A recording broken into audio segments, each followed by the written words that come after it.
Hi, I'm Harper, a 29-year-old veterinarian, and lately my life's been anything but boring.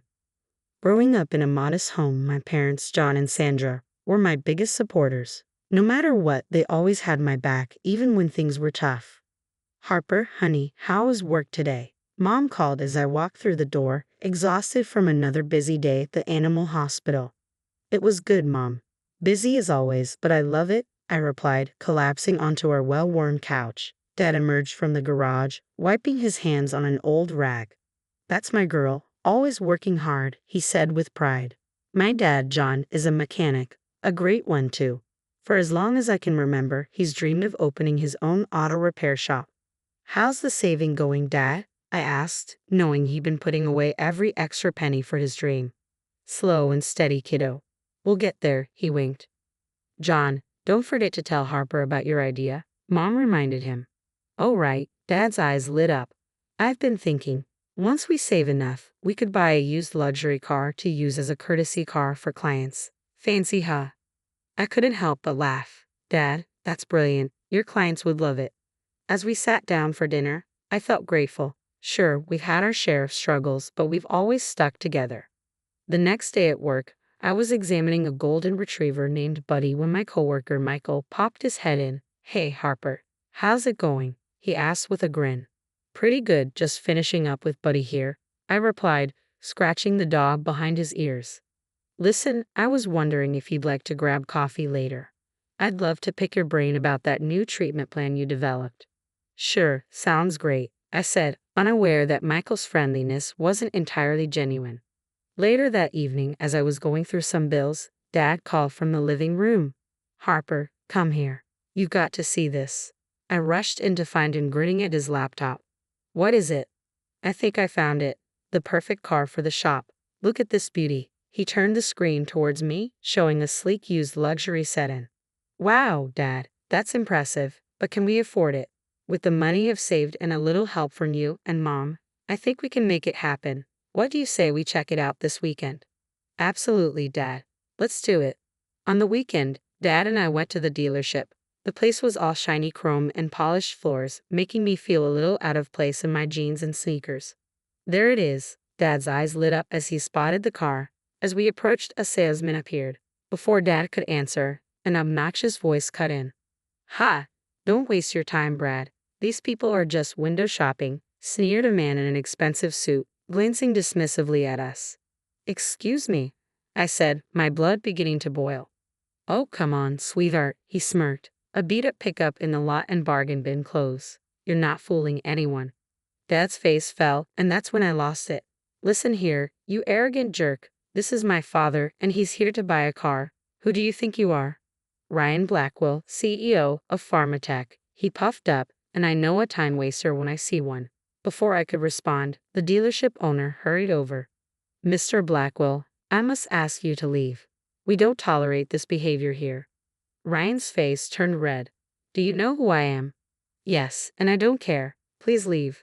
As Ryan stormed out, the owner turned to us apologetically. I'm so sorry.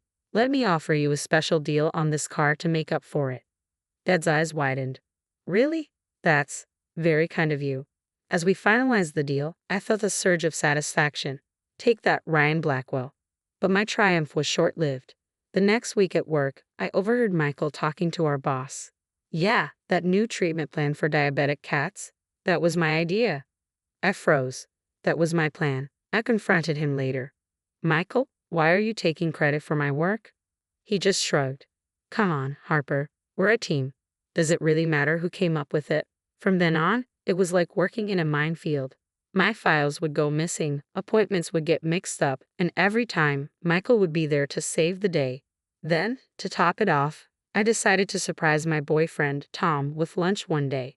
But as I approached his office, I heard familiar giggles. I pushed open the door to find Tom with Rachel, my supposed friend, in a compromising position. Harper, Tom jumped up.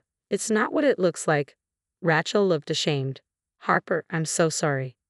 I didn't say a word. I just turned and walked out, my world crumbling. That night, as I sat on my bed, feeling completely overwhelmed, Dad knocked on my door. Honey, you okay? I broke down and told him everything. about Michael, about Tom and Rachel, and about how it felt like my life was falling apart. Dad sat next to me, putting an arm around my shoulders. Harper, you're the strongest person I know. These people, they're not worth your tears. You're going to get through this, and you're going to come out stronger. I wiped my eyes, feeling a spark of determination. You're right, Dad. I'm not letting them win. The next morning, I walked into the animal hospital with a new fire in my belly. No more Miss Nice Vet, it was time to play detective. I started keeping a detailed log of everything. Every time Michael took credit for my work, every misplaced file, every messed up appointment. It felt like a twisted game of Clue, and Michael was Colonel Mustard with the candlestick. One day, I even caught him red-handed adjusting the dosage on one of my prescriptions. What are you doing? I demanded. He fumbled, nearly dropping the chart. Oh, I thought I saw an error, just double-checking. Right, I said, snatching the chart back, because that's your job now. As I walked away, I heard him mutter, someone's got to do it. That's when I decided to confide in Emma, my colleague and the only person I still trusted at work. Emma, I need your help, I said, closing her office door. It's about Michael. Her eyes widened as I explained everything that had been happening. That sneaky bastard, she whispered. What do you need me to do? With Emma's help, we started building an airtight case against Michael. But that wasn't the only storm brewing. One evening, while researching affordable medications for a client's dog, I stumbled across disturbing information about Pharmatech, Ryan Blackwell's company. They were inflating drug prices by creating artificial shortages, making it nearly impossible for people to afford medication for their pets. This is criminal, I muttered, digging deeper. The more I uncovered, the sicker I felt. Without hesitation, I compiled all the evidence and anonymously tipped off Janet Cruz, a respected journalist known for her hard-hitting exposés. But I wasn't done cleaning house. It was time to deal with Tom and Rachel. I invited them both to my apartment, separately, of course. Rachel arrived first, looking nervous. Harper, she started, but I cut her off. Save it, Rachel. I trusted both of you. We're done here. I don't want to see or hear from you again. Understood, she nodded, tears in her eyes, and left just as Tom was arriving. His face fell when he saw Rachel leaving. Harper, please let me explain. Explain what, Tom? How you and my best friend betrayed me? No thanks. We're over. Get out. As the door closed behind him, I felt a weight lift off my shoulders. But my relief was short-lived. Dad called, sounding stressed. Harper, honey, we've hit a snag with the shop. The equipment costs are way higher than we anticipated. My heart sank. How bad is it, Dad? It's pretty bad, sweetheart. I don't know if we can make this work. I could hear the defeat in his voice, and it broke my heart. Don't worry, Dad. We'll figure this out, I promise. As I hung up, my mind was racing. I needed a plan, a way to expose Michael and help Dad's business. Suddenly, it hit me. What if I could kill two birds with one stone? The day of reckoning arrived sooner than I expected. I stood outside the boardroom, heart pounding, clutching a folder filled with evidence against Michael. Emma squeezed my arm reassuringly. You've got this, Harper, she whispered. I took a deep breath and walked in.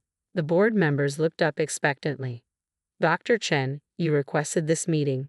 What seems to be the issue? For the next hour, I laid out everything, the stolen ideas, the sabotaged appointments, the tampered prescriptions. With each piece of evidence, Michael's face grew paler. This is ridiculous, he finally exploded. She's lying. The board chair held up a hand. We've heard enough, Mr. Peterson. Security will escort you out. Dr. Chen, thank you for bringing this to our attention. We'll be in touch. As Michael was led away, shouting threats, a wave of relief washed over me. But it was just the beginning. The next morning, my phone buzzed with notifications.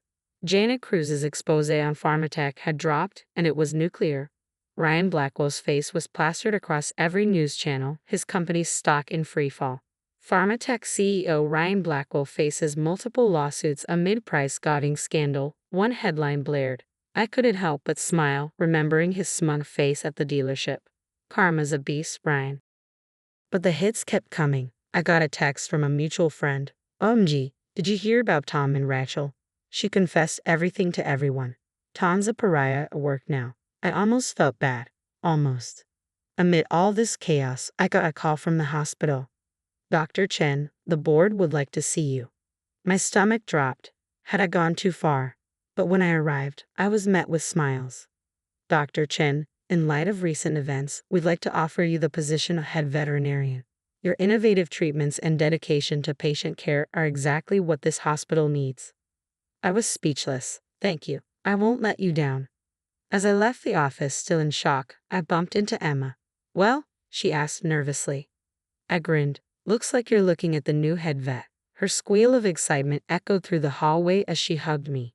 That evening, I drove to Dad's shop, my mind racing with ideas. I found him hunched over some paperwork, looking stressed. Dad, I've got an idea.